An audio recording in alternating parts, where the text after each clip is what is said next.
نسبي كفاك أن تخرج من دنيا الورى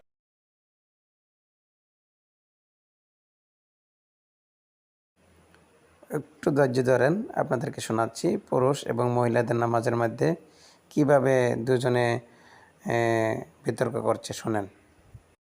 নারীরা পুরুষের মতো নামাজ পড়বে এই কথাটা বইলা বোঝায় যে নবীজি বলছে আমাকে যেইভাবে নামাজ পড়তে দেখেছো এইভাবে নামাজ পড়ো।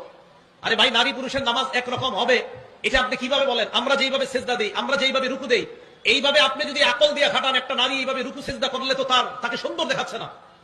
আপনি এটা কিভাবে বলেন যে নারী পুরুষের নামাজ একমত হবে, একরকম হবে?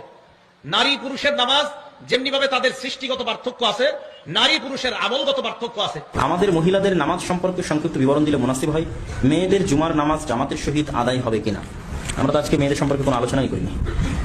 প্রথমত রাসূলুল্লাহ সাল্লাল্লাহু আলাইহি ওয়াসাল্লাম ছেলেদেরও নবী, মেয়েদেরও নবী, না শুধু আমাদের নবী, উভয়ের নবী। তার মানে ইন জেনারেল বাই ডিফল্ট আল্লাহর নবী যা করবে তা ছেলের জন্য সুন্নাত, মেয়ের জন্য সুন্নাত। এবং আল্লাহ সুবহানাহু ওয়া তাআলা যা আদেশ দিবে তা ইন জেনারেল বাই ডিফল্ট মেয়ের জন্য ফরজ, ছেলের জন্য ফরজ। সালাত, সিয়াম, হজ, যাকাত সহ আর যা আছে, এবং রাসূল সাল্লাল্লাহু আলাইহি ওয়াসাল্লাম যা সুন্নাতের প্রতি আমল করতেন, সুন্নাত, নফল, সুন্নাত সালাত, সুন্নাত সিয়াম, ঠিক আছে, নফল সিয়াম, নফল দান, তার প্রত্যেকটা কি ছেলের জন্য খাস আর মেয়ের জন্য নয়, এরকম আছে? সব ছেলে এবং মেয়ের জন্য সমান।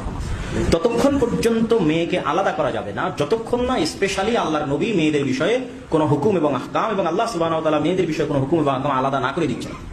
তার আলাদা করতে চাইলে আলাদা করার প্রমাণ থাকতে হবে, এক হওয়ার প্রমাণ লাগবে না। কেন এক হওয়াটা ইন জেনারেল বাই ডিফল্ট। প্রমাণ লাগবে কোনটা বলেন তো, জোরে বলেন, কোনটা প্রমাণ লাগবে? আলাদা। তাহলে আপনি যদি বলতে চান মেয়েদের সিজদা, দেখতে পাচ্ছেন দুজনের মধ্যে কি বলছে।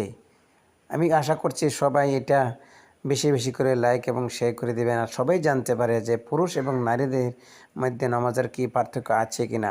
আশা করছি সবাই শেয়ার করবেন এবং লাইক করবেন ইনশাআল্লাহুল আজিজ। আসসালামু আলাইকুম ওয়া রাহমাতুল্লাহি ওয়া বারাকাতুহু।